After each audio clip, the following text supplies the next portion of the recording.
Olá, aluno do Clube de Estudos! Sejam bem-vindos a mais uma aula. Hoje nós vamos discutir sobre o capítulo 7 e o capítulo 8 do nosso livro de referência. Nosso assunto é as diferentes formas de se realizar uma tradução. Vamos lá? Então, o Geir Campos ele traz para nós que, para se fazer uma interpretação, você pode ter diversos tipos de ferramentas. Uma dessas ferramentas são os procedimentos técnicos da tradução. Então, durante o ato tradutório, o tradutor ele tem um texto que está entrando e tem um outro texto que está saindo. Então, ele tem uma produção de uma tradução. E ele precisa levar esse texto novo que está sendo produzido até um determinado público com uma determinada intenção. Então, nós traduzimos não só palavras, não só léxicos, nós traduzimos também intenções comunicativas. E como fazer com que essas intenções, que estão dentro de uma determinada cultura, sejam acessíveis para um público que está em outra determinada cultura e tem um outro conhecimento de mundo. Para fazer isso, a gente esbarra nos problemas tradutórios. E esses problemas tradutórios, eles são problemas que se colocam no percurso para que o intérprete faça a sua interpretação de um texto A para um texto B. Por exemplo, uma palavra que não tem sinal é um problema tradutório. Uma sentença que o intérprete não conseguiu entender o que é um problema tradutório. Então, tudo isso são percalços que o intérprete ele se vê naquele momento de interpretação e ele depara com esses problemas. Para resolver esses problemas, nós temos os procedimentos técnicos da tradução. E é sobre eles que nós vamos conversar na aula de hoje. Então eu trago para vocês uma sugestão de leitura. Quem tiver mais interesse em se aprofundar no tema, tem esse livro, Procedimentos Técnicos da Tradução, da professora Heloísa Barbosa. E ela categoriza 14 procedimentos diferentes para se resolver os problemas tradutórios. Nós estamos analisando o livro do Geir Campos. O livro do Geir ele traz alguns desses procedimentos. No livro da professora Barbosa, a gente encontra todos os procedimentos categorizados por ela, ok? Então, dentro do nosso livro a referência, a gente encontra o primeiro procedimento, que é a tradução literal. O que é a tradução literal? Quando a gente tem uma sentença produzida numa língua fonte, e essa sentença ela é levada para a língua alvo, utilizando a estrutura da língua fonte. Então, por exemplo, trata-se da utilização das mesmas palavras da língua fonte com a estrutura sintática e gramatical da língua alvo. Então, eu vou pegar todas as palavras que foram formuladas em português, vou trazer esses sinais para dentro da língua de sinais, porém, eu vou organizar o texto de maneira que ele fique estruturalmente similar à língua de sinais, estruturalmente compatível com a estrutura da língua de sinais, que é diferente da estrutura do português. Por exemplo, ontem eu fui na casa da minha mãe, como vocês podem ver, novamente. Vai rodar de novo. Ontem eu ir casa meu mãe. Então a gente tem as mesmas palavras, porém a gente tem a estrutura da língua de sinais. Mesma coisa, eu almocei hoje com meu irmão. Eu almoçar hoje junto meu amigo. Então, quando a gente tem uma interpretação em que a estrutura da língua de sinais ela é contemplada, mas as palavras são da língua portuguesa, nós temos uma tradução literal, ok? Segundo procedimento, transliteração. A transliteração é a substituição de uma conversão gráfica por outra, quando a gente tem extrema divergência entre as duas línguas, pois essas não usam sequer o mesmo alfabeto.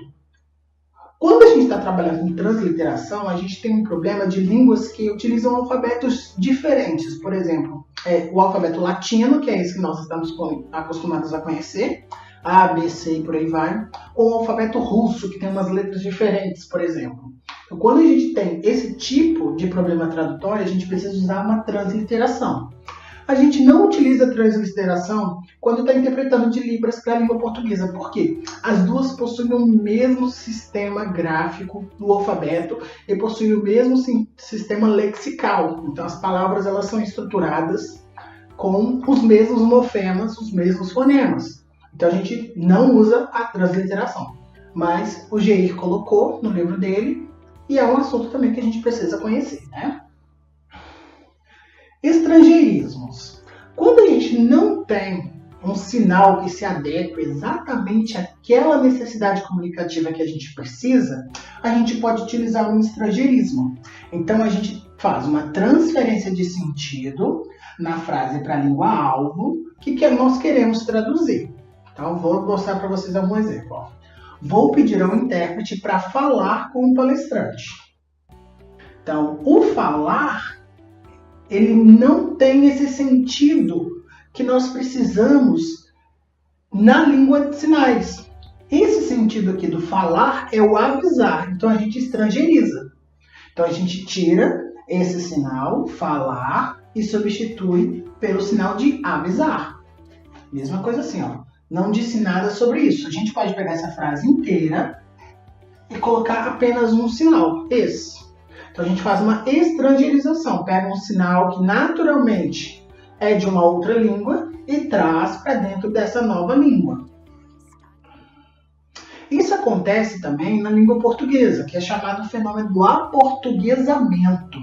Que fenômeno que é esse? Quando a gente tem palavras que não são originárias da nossa língua e a gente traz para dentro do português. Por exemplo, a palavra balé, blackout, currículo, sanduíche e shampoo. Então, balé vem do francês. E para nós, ele ficou acentuado. Do inglês americano, blackout. Para nós, ficou blackout escrito com E, U, normal. Do latim, o curriculum. Tirou o U e o M e ficou o currículo. Em inglês, sandwich, que é o sanduíche. E do inglês americano, shampoo, que virou X. Então, esse fenômeno de estrangeirização é quando a gente traz um léxico que não é necessariamente inerente da língua e aplica na nossa tradução. O alibrasileiramento também funciona. Essa palavra provavelmente não exista, né? É um neologismo. Então, a gente consegue também observar esse fenômeno de estrangeirização de palavras na língua de sinais também. Por exemplo, na língua de sinais francesa, né? Que teve toda a origem da nossa língua de sinais brasileira. Essas palavras rouge, joyer e couleurs. Essas palavras, tanto em língua de sinais francesa quanto em língua de sinais brasileira, são as mesmas. Então a gente também tem esse alibrasileiramento. Então a gente também tem esse fenômeno de estrangeirização dentro da língua de sinais. Isso também acontece, ok? Transposição. Então, quando a gente precisa de que na língua-alvo a gente tenha uma palavra, mas ela não necessariamente está na mesma categoria gramatical na língua-fonte. Então, na língua-fonte eu tenho um verbo, mas na língua-alvo isso vai virar um advérbio. Na língua-fonte eu tenho um artigo e na língua-alvo isso vai virar uma expressão. Então, quando a gente precisa fazer essas trocas de categorias gramaticais, categorias morfológicas, a gente tem uma transposição.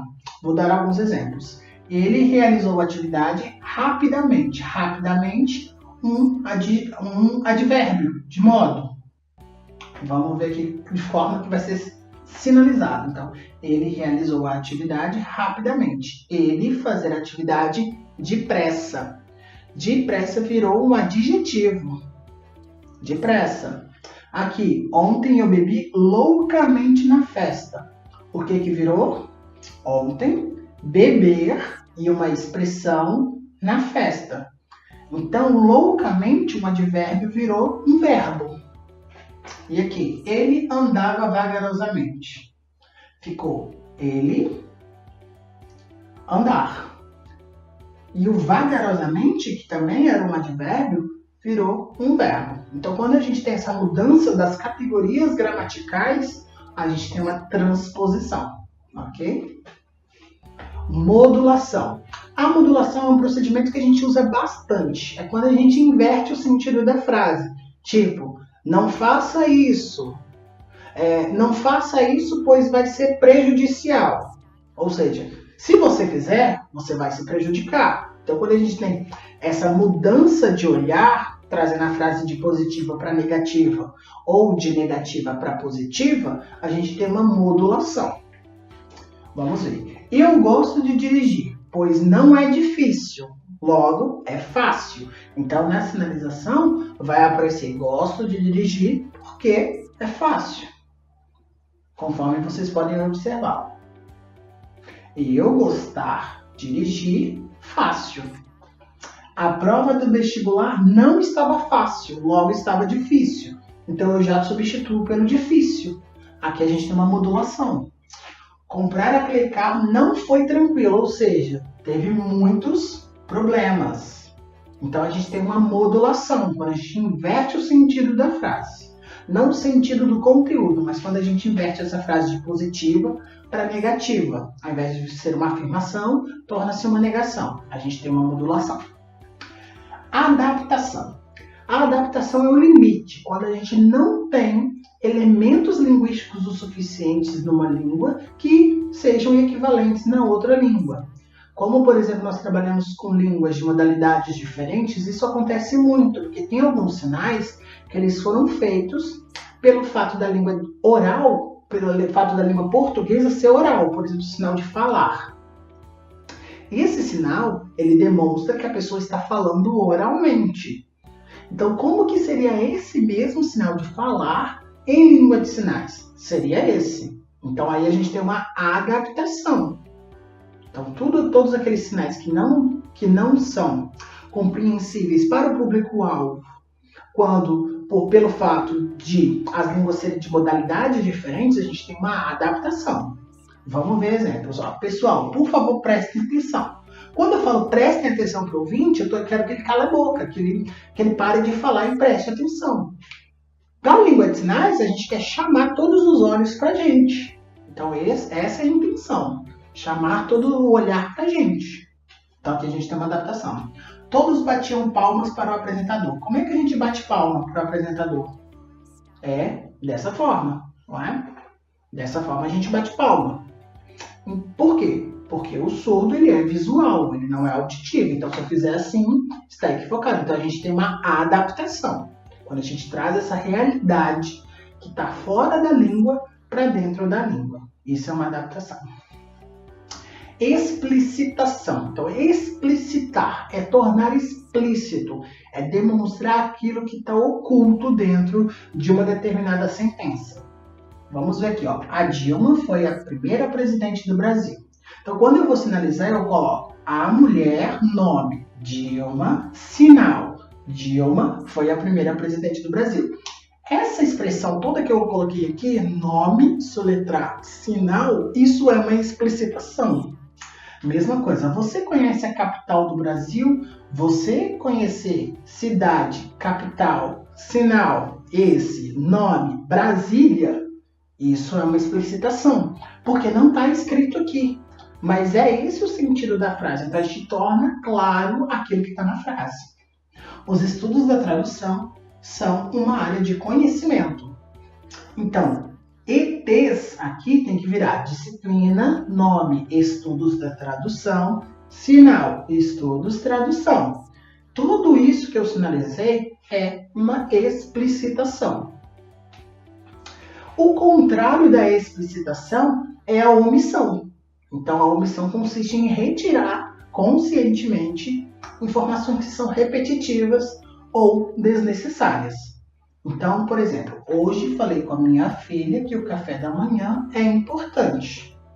Então, como que seria isso omitido? Você pode tirar o da manhã, porque café, se você coloca hoje, manhã, café, falar, filha, é importante, a gente já tem a omissão aqui, porque eu retirei esse manhã, eu troquei ele de lugar, tirei daqui e passei para lá. Poderia pegar um lápis ali em cima da mesa? Como que fica isso em língua de sinais? Lápis ali, pegar. Então, o ali é ali em cima da mesa. Porque a mesa, teoricamente, está nesse determinado lugar. Me ajude a realizar essa atividade. Atividade, me ajuda. Olha quantas palavras foram cortadas. Então, isso é uma omissão, ok? Na omissão, a gente não tem prejuízo de sentido. O sentido permanece Ou mesmo, a gente só tira aquelas palavras que são repetitivas ou desnecessárias. E por que a gente omite? Então, a gente sabe que as nossas línguas de trabalho são línguas que possuem modalidades diferentes. Então, pelo fato delas possuírem modalidades diferentes, tem muita coisa que no português se torna repetitivo. Então, a gente precisa transformar essa informação de sonora para visual. Quando a gente traz isso para visual, aquilo acaba que é repetitivo e desnecessário. Então, é por isso que a gente omite.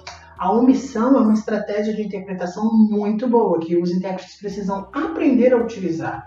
Não é simplesmente falar, não vou omitir porque o surdo não gosta. Não, a omissão ela é uma estratégia de interpretação muito válida, que ela precisa ser usada de forma consciente no processo. Depois a gente tem a compensação. A compensação é um recurso estilístico que existe na língua alvo, mas ele não está tão claro assim na língua fonte. Então, por exemplo, quando a gente fala, o coração é cheio de veias e artérias, essas artérias servem para a circulação do sangue, a qual o músculo estriado do coração bombeia esse sangue por todo o corpo. Quando a gente traz tudo isso para a língua de sinais, a gente precisa transformar isso numa informação visual. Então, a gente usa um classificador. O classificador é um recurso estilístico da língua-alvo, da língua de sinais. Então, quando a gente tem esse recurso estilístico, a gente usa uma compensação. Por quê? Para a gente não precisar repetir tudo aquilo. Fica uma informação visual. Então, e como é que a gente traz esses recursos visuais da língua de sinais para a língua portuguesa? É bem difícil interpretar classificador, né? Exatamente por essa questão. A gente tem que fazer uma compensação. Não tem nessa língua. Então, já que não tem, tem isso que se aproxima. Então, essa compensação, às vezes, ela é bem complexa de se fazer. Interpretar classificadores não é uma tarefa fácil. E os classificadores, eles receberam um conceito mais abrangente, que são as descrições imagéticas. Não sei se vocês já ouviram falar. Na pesquisa da professora Ana Regina Campelo, ela define que os classificadores eles carregam mais do que informação linguística, eles carregam informação visual, linguística, extralinguística, cultural e mais uma série de outros adjetivos. Então ela chamou os classificadores de descritores imagéticos e faz toda uma categorização desses descritores. Depois o professor Marcos Luque fez uma pesquisa falando sobre o olhar do intérprete na interpretação desses descritores imagéticos. Então ele traça alguns problemas que os intérpretes encontram para fazer essa compensação, trazer esse recurso que é visual, estilístico da língua de sinais para a língua portuguesa. Então, existe uma complexidade muito grande de se fazer os descritores imagéticos. Por isso que a gente usa a estratégia da compensação. Já que a gente não tem isso dessa língua, a gente compensa dessa outra forma, ok? Então, é uma riqueza e uma complexidade tamanha a gente interpretar um classificador. Por exemplo, se é um surdo que está contando uma história, ele vai trazer uma riqueza de detalhes muito grande para aquele classificador, que às vezes o intérprete não vai dar conta de colocar exatamente aquela mesma emoção dentro do classificador. Então a gente sugere como leitura complementar esse trabalho do professor Marcos Luque, que chama Interpretação de Descrições Imagéticas, onde está o léxico. Para você ver uma coisa tão complexa que é até difícil para o intérprete saber qual palavra que ele vai usar para realizar aquele tipo de interpretação. Pois bem, vamos analisar algumas traduções? Então a ideia agora é que a gente faça essa atividade analisando as traduções. Eu vou colocar 2 traduções aqui para vocês, aí vocês vão me dizer qual é o procedimento que foi utilizado, tá? Então, a gente vai disponibilizar para vocês algumas frases traduzidas e vocês vão responder. Aqui é uma compensação. Aqui foi feito uma explicitação. Aqui foi feita uma omissão. E por aí vai, ok? A ideia é que vocês pratiquem cada vez mais o uso desses procedimentos técnicos da tradução. Assim, a gente encerra essa quarta aula e esperamos encontrar você numa próxima oportunidade. Ok? Bons estudos. Tchau!